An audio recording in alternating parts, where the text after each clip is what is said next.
if I guess if we want to go right to the beginning, it was a guy, a friend of ours, a mutual friend of ours named Jeff Brody, who was putting together a worship team for a crusade youth night thing. In And Ottawa?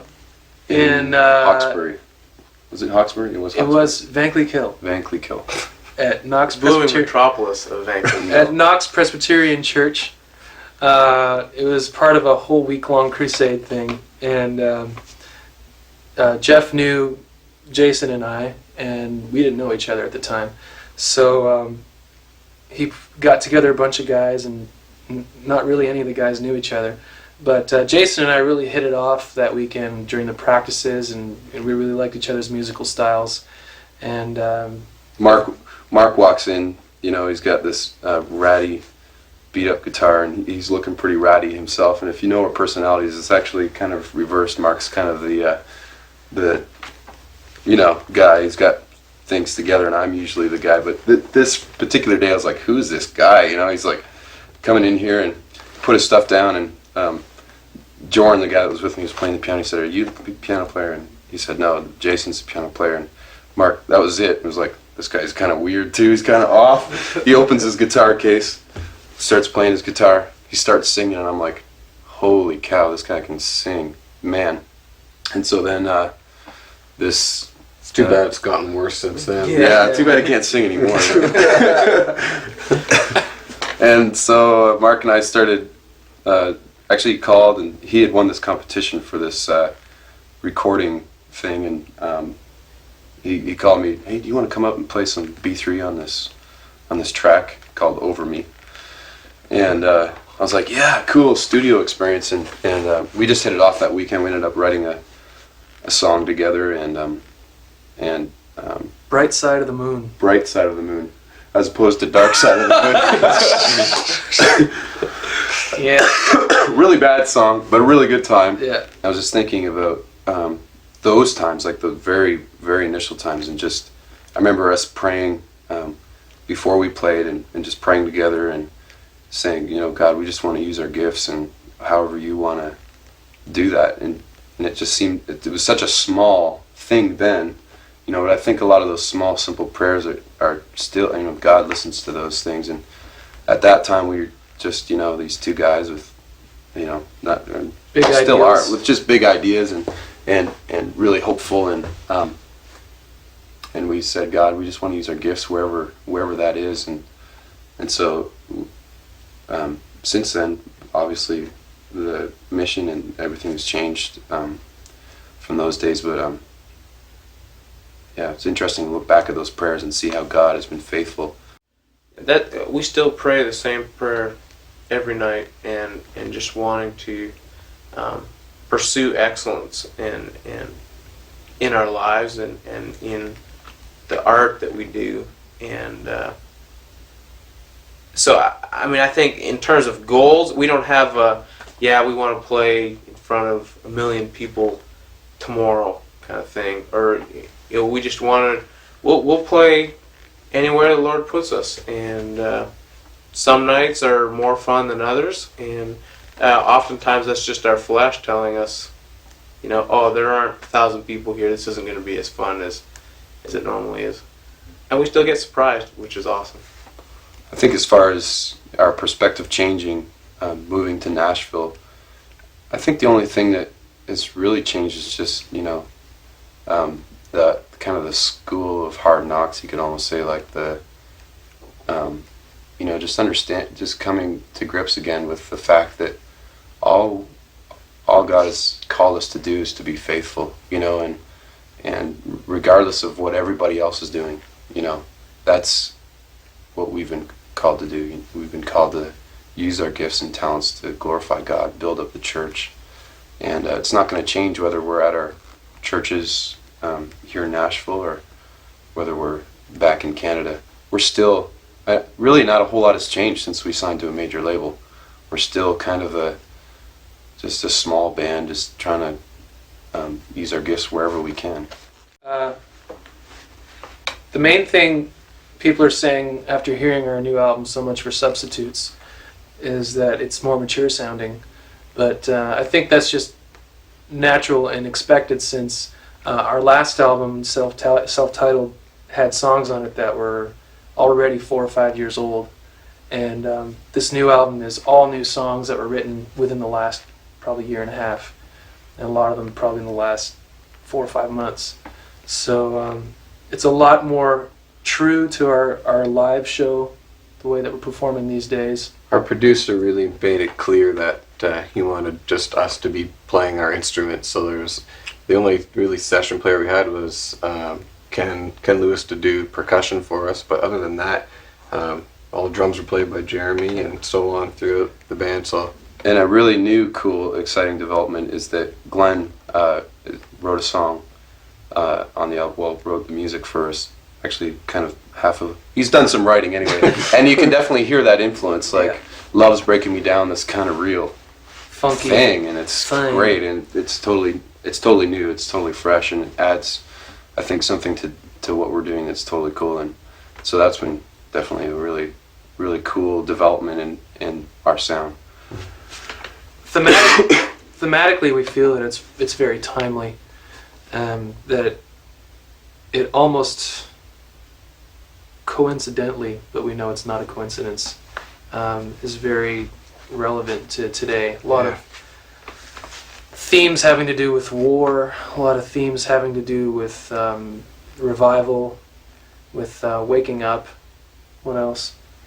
Yeah, I was just listening to it last night on the porch. Sometimes you have to listen to your own album like from a distance, you know. And I was like really hearing not the music and all the little details, but the just the lyrical content. And I remember when we were on the road with Sonic Flood, specifically when we were in California, we were sitting there and we were asking for prayer requests and stuff, and we were asking as a band that we would have lyrics that kind of had a prophetic presence, but that were full of humility too. And as I was sitting listening to our album, I really was thankful that God has definitely delivered in that area. And listening to the album,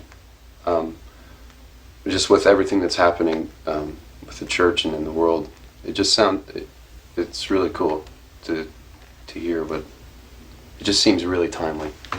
I think every time I've heard the album the last few days, it just strikes me again how much of just a gift from the Lord it really is.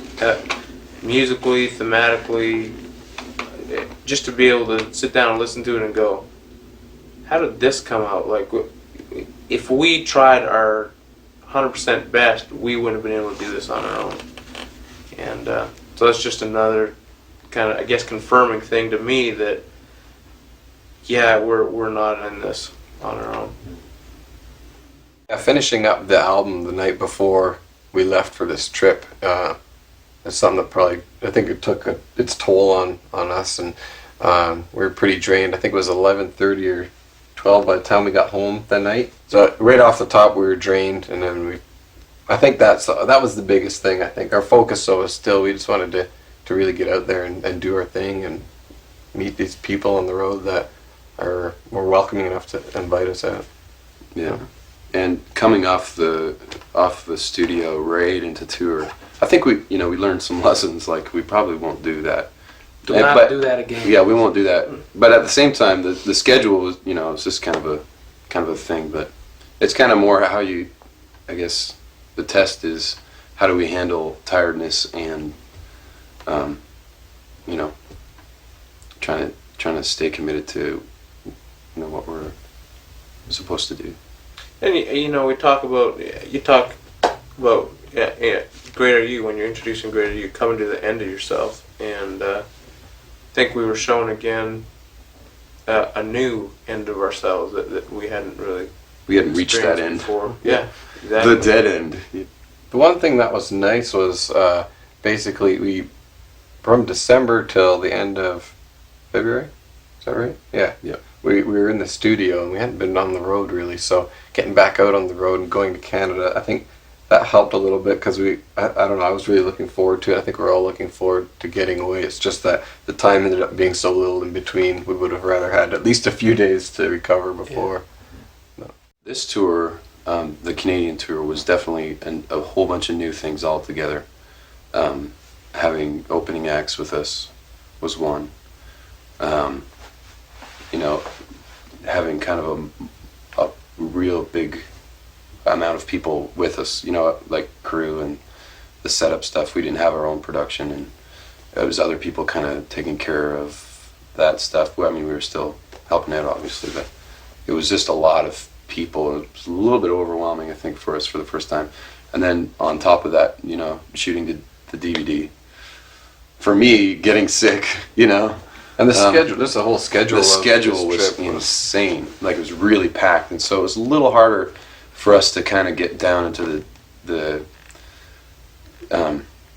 just really visiting with people. You know, that was made a little bit difficult by the fact that we were just so busy. On top of the hectic schedule, I mean, we were visiting a place where we had like 150 friends to visit, because So we tried. that's where all the people we went to college with live.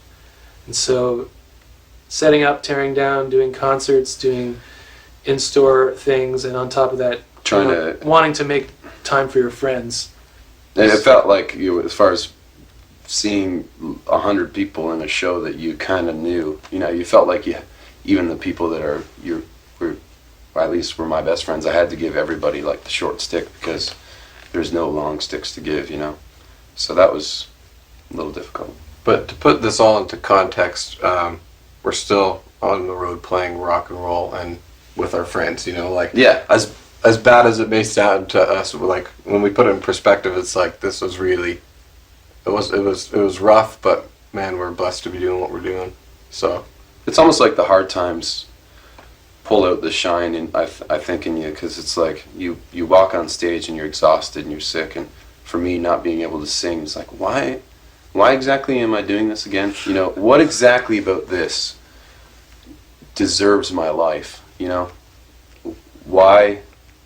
You know, why? And then you're brought to, you know, I was brought back to my calling, and God just asking me to be faithful with my gifts and share my heart for Him with other people, and regardless of what's going on, and I was able to do that despite the fact that, you know, I was sick. Maybe I was able to do it a little better. Maybe we were able to do it a bit better because we were weaker. You know, we didn't have our own agenda. It was like we were done, and it's like, okay, God, if anything good is going to happen, if at the end of tonight something really cool happened, it's obvious that it wasn't us, because we're spent. we are we have nothing to offer. Yeah. So One difference that we talked about as a band with the Canadian audience from what they were when we left, there seemed to be quite a difference then from when we were teenagers, I guess. The crowd seemed more responsive and more ready to dig in, especially when we throw a few worship songs into the set, and we just like to kind of make our whole set a worship experience rather than just having a worship section, and we felt like they started digging into that, and it wasn't really happening like that when we left a couple of years ago, or maybe we weren't playing for the right people or something. I don't know. It was different, definitely, in Toronto, as far as just There seems to being be open. It was just being a lot more open. a more I think. obvious hunger. Yeah, and less. The Canadian culture is a little bit more like critical, cynical, maybe sometimes. Emotionally subdued. Yeah. We're not really, especially when it comes to spectator events. You know what I mean? They're really not interested in that to the same degree, you know, as the American culture. But it seems to have changed somehow, and maybe it's just that hunger that you're talking about. Or I'm not sure. It's a good thing though happening, I think, and especially we notice in Ontario. I think we were also aware, you know, talking about Canada being a more secular culture, we were aware of the fact that probably at each show that we'd play in Canada, the chances of there being non-Christian people there, or people who wouldn't understand the language that you would use in a church or whatever, the probability of them being at that show would be greater than here. So we just wanted to be, you know, more sensitive to that, and, you know, encouraging the bands that we were out with to the same thing, to use terms that anybody would use. You don't have to be a church member to understand the words we're using from stage. It's a good thing, I think, to go to a place like, because we need to be real all the time. You know, if we believe the Bible's true and that Jesus is alive in our lives, then the way we talk about him needs to be real. I don't know why somehow we sometimes kind of trivialize with our language what he is in our lives, but we do that. I think with this Canadian tour, you know, at least with me anyway, I realized, man, what am I talking about? Am I for real? Is Jesus real in my life? And if he is, I need to stop being so lame about the language that I use. And I was really convicted about that on this tour especially. Average day on this tour probably started around 6 o'clock or so, and and that was for us. For Wes, our road manager, he was up at 5:30 often, driving around picking everybody up from the different host homes. So everybody would be in there. We had like 17 or 18 people out on this total, so there were a lot of people. Wes did a killer job of making sure everybody was where they needed to be when. So yeah, pick everybody up. We'd kind of get in the van, go back to bed if we could, and drive however long we needed to drive. Some days it was 17 hours. Yeah, some days it was 6 hours. It really depended. There were a couple days where we played 3 times in a day. We'd get up in the morning and play a high school chapel and go do an acoustic thing in a bookstore over lunch, and then go to the venue and set up and Concert that night. play. And so yeah, it was the schedule was packed full regardless of whether we were driving or playing or hanging with people.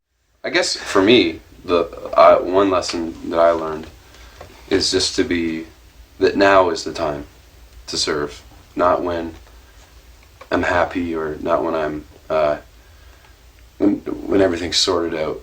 Now is always the time to make an impact on people. It's late to wait, you know. It always should be now. And even with a really, really busy schedule, there's always a moment to take with someone. There's always someone willing to take a moment, you know, and so take the opportunity given. And sometimes you need to, you know, step into the boat, push out from the crowd, and take a breather.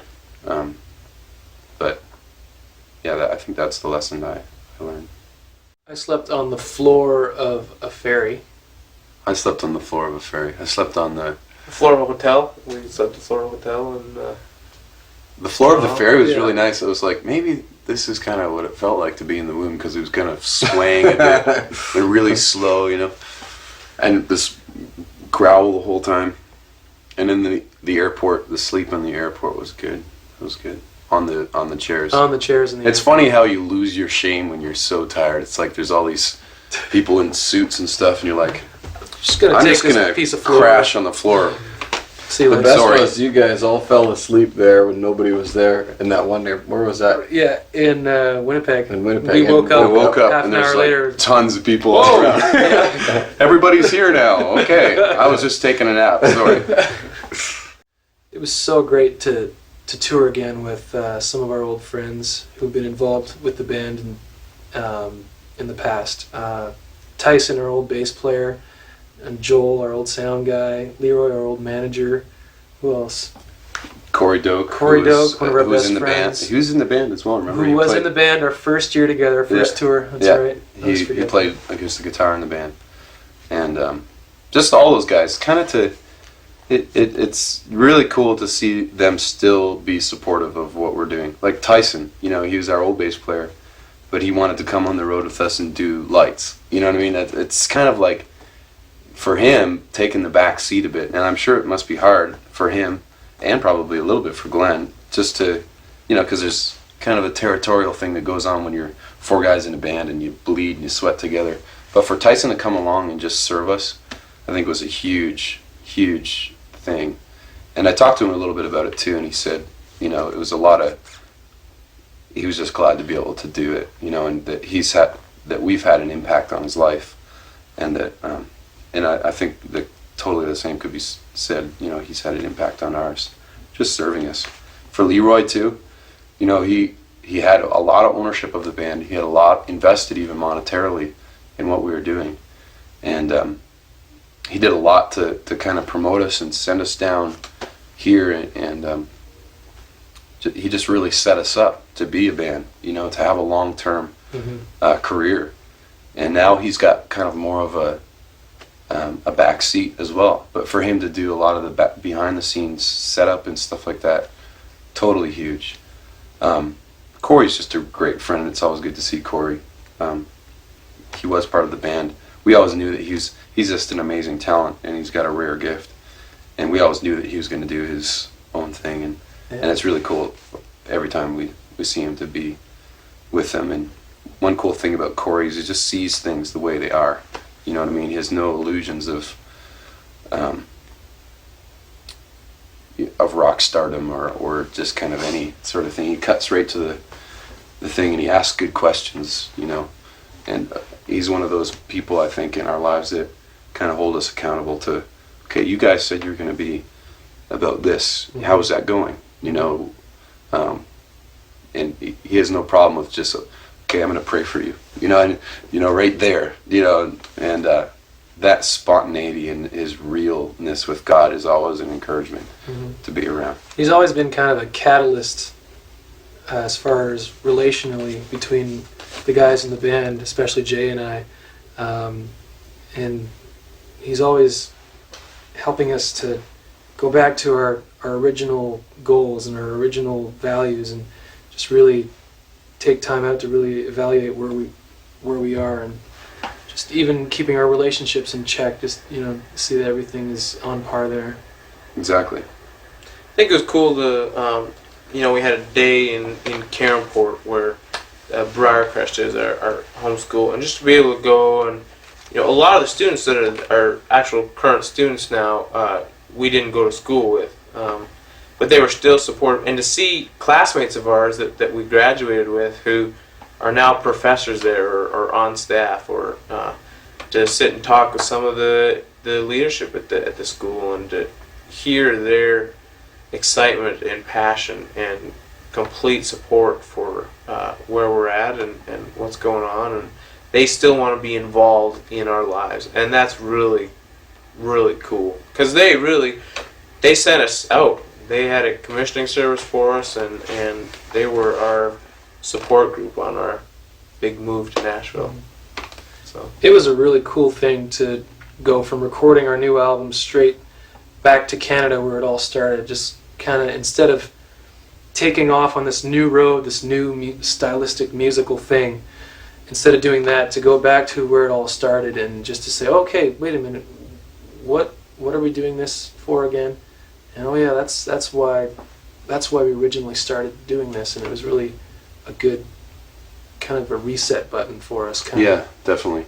And even like talking to people at the school, and just hearing their input, you know, stuff like just the stuff that matters to people, you know, like your guys' heart is the same, you know, and you're still vulnerable and you're still open, and that was encouraging to hear that. It's almost like sometimes when you're encouraged in doing good, even if it's not necessarily true, you go that direction, you know what I mean? And so yeah, it was really cool to be back there and just to be encouraged again in the right direction. One of my favorite parts of the tour was seeing Tyson and Glenn go at it Yes. physically. Fighting. Tyson's feisty. seriously, we met them. We flew into Kelowna on Sunday, played in Kelowna Sunday night. Monday morning we left, and we were like an hour into the drive Monday morning, and Glenn was already egging Tyson and I on to fight. So we like got everything out of the way, and because he and I would go at it all the time when we used to tour, and so it was kind of like, oh yeah, we're still the good old boys. I worked them. I would have worked him over, but I was sick, so oh well. I took care of him twice. Twice. Another moment that I wish was on camera so that I could laugh now was the guitar stand going over. Boom! You know? remember. Wasn't quite funny at the moment. It but, was- Nobody laughed. In Except fact, maybe Jason You laughed know what was out of very cool about sheer- that though is this next song after Jason's guitar broke. The next song that we sound checked was "Free, free me up, exactly. Oh, yeah, yeah. I had The to get words over- were just like I had to get over to the keyboard. I'm like, I put the guitar down. I said, well, I guess we're not playing any songs with electric tonight. I said, well, let's keep checking. I walked over to the keyboard. As I was punching, because I've got on my keyboard, I've got it named, you know, the song coming up, "Free Me Up," and I knew what it was going to talk about. You know, it's like we got to sound check this "Free Me Up" song. You free me up to live this life far from any earthly sense of home. Couldn't have been more fitting. It was hilarious. I wish it was on camera. All that you find here, you will lose it. All that you find here on earth, you will lose it. You know, it's hilarious. I think for me, and probably speak for most of the guys, is just the tiredness and not having any recoup time between the album and the tour. For me, that was the hardest thing, to keep going physically. The hardest thing for me every time going on the road, regardless of the time, but especially when it's 3 weeks, is just missing my wife and not having the other half of me there. And I really notice, even from a spiritual standpoint, like having someone in your life, being married, totally calls you to holiness, you know, and you really rub on each other and you really bring out the best in each other in a functional marriage, and I miss that. You know, I always miss that on the road, and it's harder to communicate, you know, and it's just, it's not the same, you know, but that's part of the sacrifice of being on the road.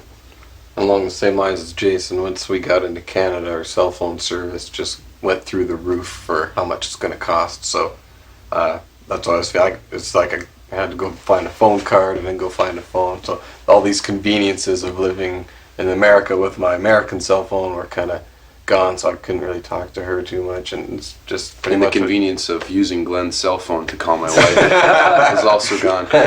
And But that is the hardest thing. It's hard to be away from your woman for for a couple of weeks, man.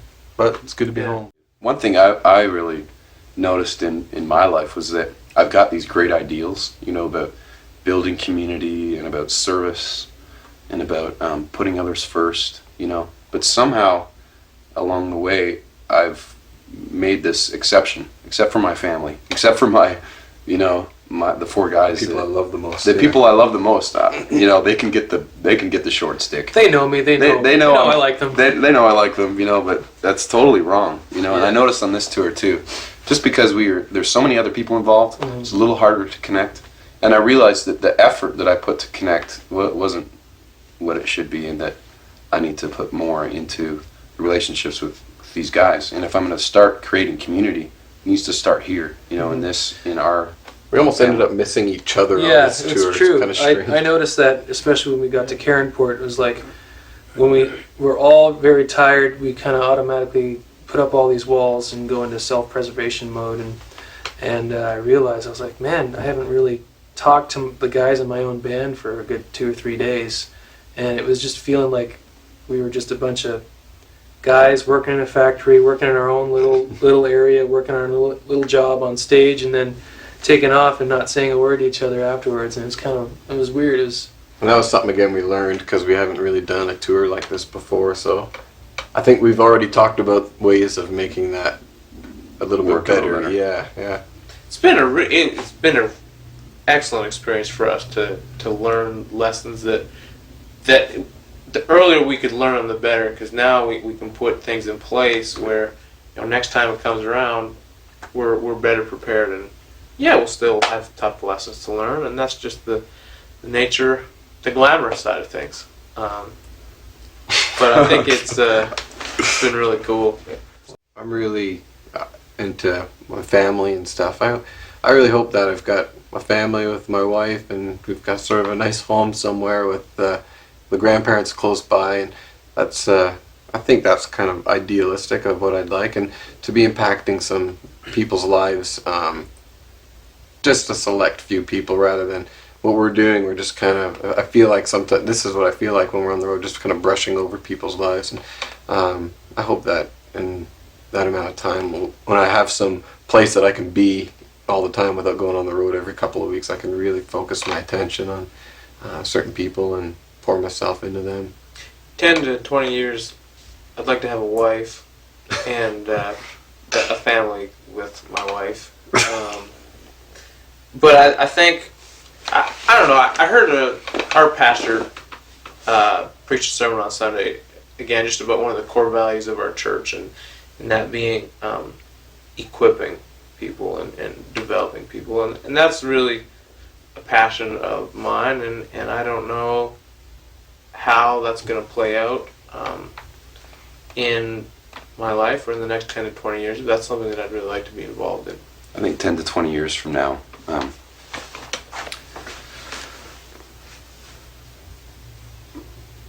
You're making canoes, aren't you? Yeah, I have so many different little ideas of things that I'd be really, maybe idealistic little nostalgia ideas about maybe what I'll be doing. But truthfully, I have no idea what's going to happen in the next 10 to 20 years. But I hope whatever God has, that my life would be a picture of God's grace. And that's the only prayer I have for my next 10 to 20 years, is that on constant reflection of my life, no matter where my life is, that it would be a parable, that it would be a picture of God, that my life would be a song that brings glory to God. Same here. I really don't have any specific expectations. I could be really in any country, with a family, with no family. But I really hope that these four guys really remain a group of brothers, and that we really continue to sharpen each other, whether we're playing music together or playing in other bands or in other vocations or whatever. I'm really thankful for these four guys. And I think that's, Three guys. I'm Thankful for I'm myself. thankful for you. Okay, that makes sense. I think that's one thing that, as a prayer of all of ours for down here, is that we'd finish well. That God has made this thing. That really this whole thing wasn't our idea, and it's really hard sometimes. And it's really rewarding sometimes. But in the end, I hope that, and I pray, and I think it's all of our prayers, that at the end, ultimately, our relationships continue on, and that we'd look back on our days and say we were faithful with our gifts, we were faithful with our calling, and we love each other still. And ultimately, that's probably the most important thing, is that these four guys love each other, and that we're brothers in Christ, and that we continue serving each other.